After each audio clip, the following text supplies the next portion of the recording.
Viral হওয়ার জন্য কেন আমি এই ধরনের ড্রেস পরবো? এটা তো ভদ্র একটা ড্রেস। এটা ওয়েট ওয়েট ওয়েট, আমি চলে আসছি আপু, তোমার ভদ্র ড্রেসের পিছনে আগুন লাগাইতে। এটা তো ভদ্র হ্যাঁ, ড্রেস। এটা ভদ্র ড্রেস। তো আমি তো ওই টাইপের কোনো খোলামেলা ড্রেস পরে আসি নাই।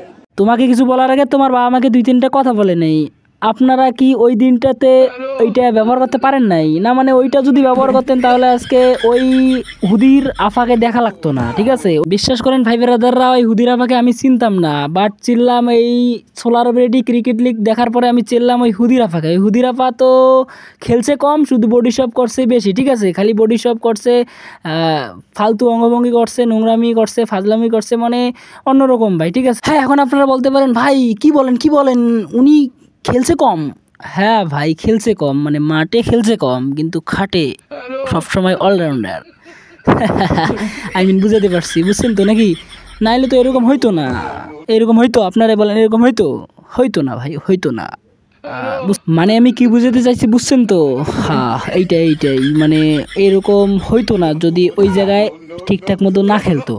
ওই জায়গায় ঠিকঠাক মতো খেলে, তাই তার এরকম হয়েছে। আর এরকম হওয়ার পরে সে তো একটু বডি শপ করবে, স্বাভাবিক ব্যাপার। আর বডি শপ করার একটাই রিজন, এটা দেখবে, দেখার পরে আবার কাস্টমার ঠিক করবে, কাস্টমারকে আবার নিয়ে যাবে। আই মিন আপনিও যেতে পারবেন, ঠিক আছে? তা সাবস্ক্রাইব করে দিয়েন। ভালো থাকবেন, আল্লাহ হাফেজ, টেক কেয়ার, চিলড্রেন।